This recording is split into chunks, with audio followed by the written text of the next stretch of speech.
Friends, welcome to my channel M study smart. और हम पढ़ रहे थे chapter number 16 digestion and absorption class 11th का। तो उसी को हम आगे कंटिन्यू करते हैं और देखते हैं हमारा आगे क्या पॉइंट्स है। तो हमने कुछ चीज़ें देख लिया उसमें कि न्यूट्रिशन क्या होता है, मोड ऑफ न्यूट्रिशन कौन कौन से होते हैं। अब हम बढ़ते हैं आगे फूड पे। तो एक्चुअली में फूड होता क्या है, तो जितने भी ऑर्गेनिक या इनऑर्गेनिक कंपाउंड्स होते हैं उन्हीं सब चीज़ों का जो हम कह सकते हैं एक मिक्सचर है या कॉम्बिनेशन है, उसी को हम क्या कहेंगे, फूड कहेंगे। और जो फूड है वो एक ऐसा कंपाउंड है जिससे हमें बाद में एंड रिजल्ट में क्या मिल रहा है, एनर्जी मिल रही है और हमें अलग अलग प्रकार के न्यूट्रिएंट्स प्राप्त हो रहे हैं। तो फूड बेसिकली क्या है, कॉम्बिनेशन है ऑर्गेनिक और इनऑर्गेनिक कंपाउंड का, जिससे हमें मिलती है एनर्जी और इस एनर्जी का यूज़ करके अलग अलग लाइफ प्रोसेसेस कंप्लीट होती है हमारी लाइफ में। एंड वहीं पे इससे हमें न्यूट्रिएंट्स मिलते हैं और अलग अलग नरिशमेंट भी मिलता है। वहीं फूड के कैटेगराइज किया है, एक है डिफ्यूजिबल और एक है नॉन डिफ्यूजिबल। डिफ्यूजिबल को हम एब्जॉर्बेबल फूड भी कहते हैं और नॉन डिफ्यूजिबल को नॉन एब्जॉर्बेबल फूड भी कहा जाता है। तो इनके टू नेम्स हैं, तो आपको इन्हें बाय नेम भी याद रखना है। अब हमें जैसे नाम से ही पता चल रहा है, डिफ्यूजिबल जो डिफ्यूज हो सकता है, जो एब्जॉर्ब हो सकता है, वो सारी चीज़ें इसके अंतर्गत आएंगी। वहीं जो अब्जॉर्ब नहीं हो सकते, डिफ्यूज नहीं हो सकते, वो सारे जो है वो नॉन डिफ्यूजिबल में आएंगे। तो हम एक को लर्न करेंगे तो हमें सेकंड उसका अपोजिट क्रिएट करना है। सबसे पहले डिफ्यूजिबल का अगर हम एग्जांपल्स देखें तो वाटर्स हो गया, मिनरल्स हो गए, simple sugars, amino acids, vitamin, ये सारी चीज़ें डिफ्यूजिबल में आती हैं। साथ ही में इसे हम माइक्रोबायोमोलिक्यूल्स बोलते हैं। एंड ये सॉल्यूबल है वाटर में, हमने यहाँ लिखा ही है डिफ्यूजिबल एब्जॉर्बेबल मीन्स क्या होंगे, ये सॉल्यूबल होंगे। वहीं ये हमारे ब्लड में और हमारे लिम्फ में डायरेक्टली ही क्या बोल सकते हैं, डिफ्यूज हो जाते हैं। और बात होती है नॉन डिफ्यूजिबल की, तो इसमें आएंगे, अब यहाँ मिनरल्स आ गया, वाटर आ गया, तो यहाँ क्या बचा, प्रोटीन बचा है। Then polysaccharides, oligosaccharides, fats, nucleic acids, ये सारी चीज़ें जो है वो नॉन डिफ्यूजिबल्स के अंदर आती है। वहीं ये है माइक्रोमोलिक्यूल्स, तो ये अपोजिट में क्या हो जाएंगे, मैक्रोबायोमोलिक्यूल्स। साथ ही में ये सॉल्यूबल है, तो ये क्या होगा, इनसॉल्युबल हो गए या फिर स्लाइटली सॉल्युबल होते हैं, पूरी तरीके से डिसॉल्व नहीं होते। तो ये थे हमारे दो प्रकार की food categories, diffusible and non diffusible. Next जो पॉइंट आता है उसमें हमें दो चीजें और देखने को मिलती है। एक होते हैं हमारे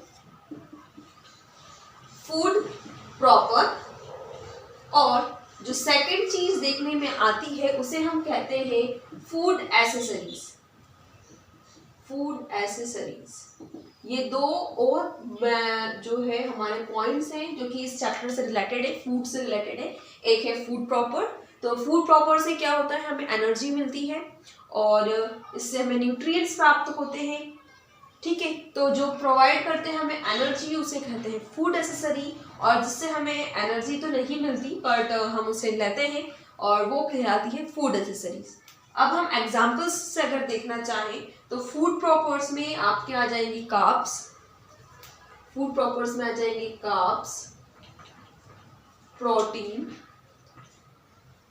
तो कार्ब से भी आपको क्या मिलती है, एनर्जी। प्रोटीन से भी मिलती है एनर्जी, वहीं फैट से भी आपको मिलती है एनर्जी। तो ये सारी चीजें काय में आ जाएगी, फूड प्रॉपर में आ जाएगी। नेक्स्ट आती है हमारे फूड एसेसरीज, जिससे हमें कोई एनर्जी तो नहीं मिलती पर ये फिर भी हमारे लिए जरूरी है। तो ये हो गए हमारे जितने भी हमारे विटामिन्स हैं और जितने भी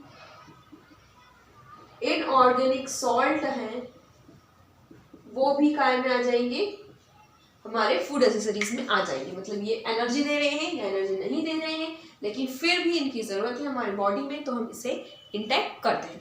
ये तो हो गया हमारा फूड वाला पोर्शन कंप्लीट। अब हम देखते हैं इंजेशन के बारे में। हमारी सबसे फर्स्ट प्रोसेस है डाइजेशन की, दैट इज इंजेशन। तो हम इंजेशन के बारे में देखेंगे कि इंजेशन आखिर में होता, देखेंगे इंजेशन के बारे में। तो जो हमारा पूरा डाइजेस्टिव सिस्टम है या पूरा डाइजेशन है, उसमें अलग अलग हमने देखी कि प्रोसेस होती है। सबसे फर्स्ट स्टेप है हमारी इंजेशन। इंजेशन सिंपली मीन्स होता है कि आप जो आपका फूड मटेरियल है उसे बाहर से इंटेक कर रहे हैं और अपने बॉडी में इंसर्ट कर रहे हैं या इंजेस्ट कर रहे हैं। तो उसी को हम क्या कहेंगे, ingestion. Ingestion means taking up of food. तो वही हम देखते हैं, इसी पर डिपेंड है कि किस प्रकार से एनिमल्स अपना फूड लेते हैं। उन्हें 3 भागों में बांटा गया है।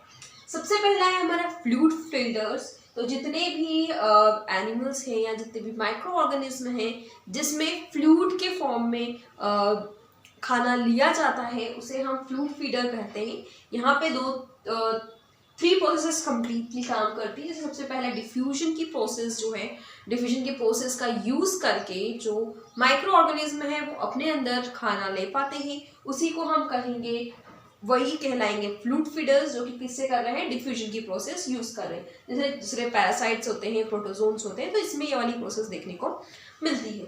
वहीं कुछ जो है वो पिनोसाइटोसिस का यूज़ करते हैं। पिनोसाइटोसिस मतलब सेल ब्रीडिंग या ब्लड सक करना, ये वाली जो प्रोसेस है इसका यूज़ करके क्या करते हैं, अपना खाना प्राप्त करते हैं। वहीं कुछ जो है जैसे कि प्लांट्स में भी कुछ मटेरियल्स होते हैं जिसको वो सक करके अपनी न्यूट्रिशन को कंप्लीट करते हैं, फूड को इंजेस्ट करते हैं। तो ये थी फ्लूइड फीड जो होते हैं फ्लूइड फीडर्स। उसमें 3 पॉइंट्स होते हैं, या तो वो डिफ्यूजन का यूज़ करेंगे, या पिनोसाइटोसिस का यूज़ करेंगे, या जो प्लांट का सैप है उसको सक करके अपना जो न्यूट्रिएंट्स है वो लेंगे। नेक्स्ट हमारे आते हैं फिल्टर फीडर्स। ये थे फ्लूइड फीडर्स, अब हैं फिल्टर फीडर्स, जिसमें जो है उनका इंजेशन है वो होता है वाटर करंट की हेल्प से। जो वाटर करंट होता है, वाटर करंट मतलब पानी का बहाव, तो उसकी हेल्प से वो क्या करते हैं, अपना फूड इंजेस्ट करते हैं। जिसमें जो कि हम देख सकते हैं, जो माइक्रोस्कोपिक ऑर्गेनिज्म होते हैं वो ये वाला जो पैटर्न है वो यूज़ करते हैं कि अगर वाटर करंट के साथ जो फूड मटेरियल है उसको वो ग्रहण करते हैं। फिर क्या होता है, जो एक्स्ट्रा वाटर है वो उनकी बॉडी से एक्सक्रीट आउट हो जाता है, और जो फूड पार्टिकल्स है जो वाटर के साथ अंदर गया है उससे उन्हें न्यूट्रिएंट्स प्राप्त होते हैं। लास्ट आता है हमारा मैक्रोफेगस। जैसे ये मैक्रोफेगस है, तो जो फिल्टर फीडर होते हैं उनको माइक्रोफेगस भी कहा जाता है। और मैक्रोफेगस जो है वो लार्ज एनिमल्स या प्लांट्स या प्लांट के पार्ट्स या एनिमल के पार्ट्स, इनसे वो क्या करते हैं, फीड करते हैं। अब फीड करने के लिए इनके पास डिफरेंट स्ट्रक्चर होते हैं, जिससे क्या करते हैं, वो अपने फूड को कैप्चर कर पाते हैं, पकड़ पाते हैं, और फिर उसे इंजेस्ट कर पाते हैं। तो ये थे जो हमारा इंजेशन का टाइप है, उसमें 3 टाइप्स है, फ्लूइड फीडर्स, फिल्टर फीडर्स और मैक्रोफेगस। फिल्टर फीडर्स को ही माइक्रोफेगस भी कहते हैं। फ्लूइड फीडर्स में 3 प्रोसेस काम करती है, या तो डिफ्यूजन या सकिंग या पिनोसाइटोसिस। पिनोसाइटोसिस को सेल ब्रीडिंग भी कहा जाता है, और यहाँ पर ब्लड सकिंग भी हो सकता है। तो ये 3 मेन चीज़ें काम करती है फ्लूइड फीडर के साथ। फिल्टर फीडर्स के साथ जो है वो वाटर करंट के साथ जो मटेरियल होता है उसे वो अपने फूड के लिए लेते हैं, उससे से न्यूट्रिएंट प्राप्त करते हैं। ये स्पॉन्जेस, कोरल्स, टैडपोल्स, इनमें ये चीज़ देखने को मिलती है। देन मैक्रोफेगस जो है वो लार्ज, मैक्रो का मीन्स ही है मैक्रोफेगस, मीन्स उनका जो फूड का पार्टिकल्स है वो कैसा होगा, मैक्रो होगा, बड़ा होगा। फिल्टर फीडर्स में ये माइक्रोफेगस है, माइक्रो मीन्स स्मॉल, और फेगस मीन्स उनका फूड पार्टिकल्स, उनका फूड पार्टिकल्स कैसा होगा, माइक्रो होगा, छोटा होगा। इन्होंने क्या करा, लार्ज एनिमल्स और प्लांट्स को के ऊपर फीड ऑन किया है, और इसके लिए उनके पास अलग अलग प्रकार के स्ट्रक्चर्स हैं उस चीज़ को कैप्चर करने के लिए। जैसे हमारे पास हैंड्स है जिसका यूज़ करके हम क्या करते हैं, चीज़ों को मुंह में डालते हैं।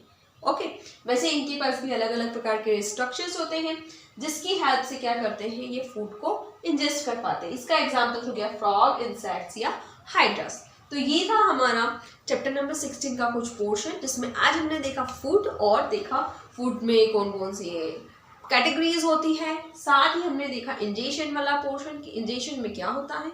बाकी का हम देखेंगे हमारे नेक्स्ट वीडियो में। और अगर आपको वीडियो अच्छा लगता है तो बिल्कुल लाइक कीजिए, शेयर कीजिए, एंड बाकी का हम मिलेंगे नेक्स्ट वीडियो में। Thank you for now, bye bye.